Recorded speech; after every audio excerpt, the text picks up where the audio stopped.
Couche numéro 1. Preuves et conditions fondamentales. L'univers possède un ensemble de conditions fondamentales qui guident, orientent et influencent la formation de la vie. Les lois de la nature sont étonnamment bien ajustées. Il y a très peu de place pour les modifications. Les plus petites modifications de ces lois détruiraient complètement la possibilité de vie dans l'univers.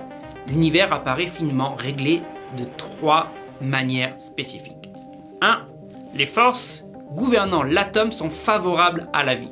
Le ratio entre protons et électrons est en équilibre précaire. Si la valeur de ce ratio déviait plus de 1 sur 10 puissance 37, l'univers tel que nous le connaissons n'existerait pas aujourd'hui.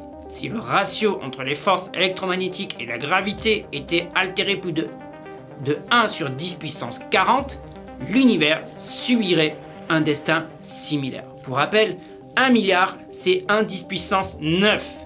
1 milliard, 1 10 puissance 9. Et là, on parle de 1 10 puissance 37, 10 puissance 40. Deuxièmement, les forces gouvernant la matière de l'univers sont favorables à la vie. Au niveau macro, la taille de l'univers, son taux de croissance, la nature et l'existence des galaxies, des étoiles et des planètes dépendent en grande partie de la force de la gravité. Alors que nous tenons parfois la gravité pour acquise, la gravité parfaitement calibrée de l'univers est déroutante. Elle a été décrite comme un miracle inexpliqué. Si le taux d'expansion de l'univers s'écartait de plus de 1 sur 10 puissance 37, ou si la densité de la masse de l'univers variait de plus de 1 sur 10 puissance 59, il n'y aurait pas une seule galaxie ou planète habitable dans l'univers. Enfin, troisièmement, les forces qui régissent la création de produits chimiques sont favorables à la vie également. Les premiers éléments de l'univers, l'hydrogène et l'hélium, sont insuffisants pour l'existence de formes de vie à base de carbone, à moins qu'ils ne soient reliés par le carbone, l'oxygène et les autres éléments nécessaires. Ces éléments secondaires se sont formés dans les étoiles, mais le processus par lequel ces étoiles ont converti l'hydrogène et l'hélium en carbone était un processus incroyablement bien réglé. Même de petites modifications dans les lois de la physique auraient empêché la formation d'éléments essentiels à l'existence de la vie. Selon le physicien et théoricien Michio Kaku, il est choquant de constater combien de constantes familières de l'univers se trouvent à l'intérieur d'une bande très étroite qui rend la vie possible. Si une seule de ces constantes était altérée, les étoiles ne se formeraient jamais. L'univers se séparerait, l'ADN n'existerait pas, la vie comme nous la savons serait impossible. La Terre se retournerait ou gèlerait, et ainsi de suite. Couche numéro 2. Preuves et conditions régionales. Les conditions dans notre propre galaxie sont aussi très invraisemblables et incroyablement uniques dans leur capacité à soutenir la vie. Les galaxies et les systèmes stellaires exigent des conditions spécifiques et improbables pour que la vie soit possible, et notre Voie lactée possède les conditions nécessaires.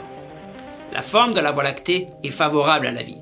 La galaxie de la Voie lactée est une spirale élégante, tandis que la grande majorité des galaxies sont elliptiques ou irrégulières, 95%.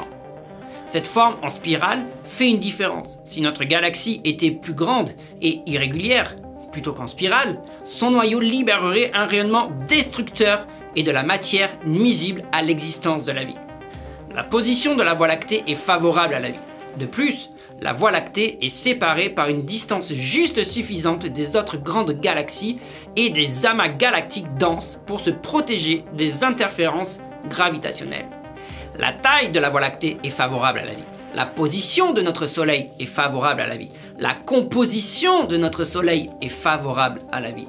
L'âge et la masse de notre Soleil sont favorables à la vie. Les relations entre les planètes et le Soleil sont favorables à la vie. Jupiter, par exemple, aide à nettoyer le système solaire. Son incroyable champ redirige les astéroïdes et les débris cosmiques, rendant l'ensemble du système plus habitable. Couche numéro 3. Preuves et conditions locales.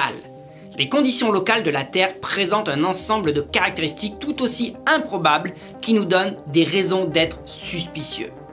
La relation entre la Terre et le Soleil est favorable à la vie. Les conditions atmosphériques de la Terre sont favorables à la vie. Une gravité plus forte, trop de méthane et d'ammoniac. Une gravité plus faible, moins d'eau retenue. La nature terrestre de la Terre est favorable à la vie. Une croûte plus épaisse impacte sur la quantité d'oxygène dans l'atmosphère. Une croûte plus fine, plus d'activité volcanique. La relation entre la Terre et la Lune est favorable à la vie. Les forces qui régissent la structure atomique, la matière de l'univers et la création de produits chimiques sont idéalement alignées afin de permettre l'existence de la vie. Même le plus petit changement dans ces forces aurait des conséquences désastreuses pour la vie. La question est la suivante. Peut-on rester dans la pièce pour donner une explication à tout cela, ou doit-on sortir de la pièce pour avoir une explication plus raisonnable ?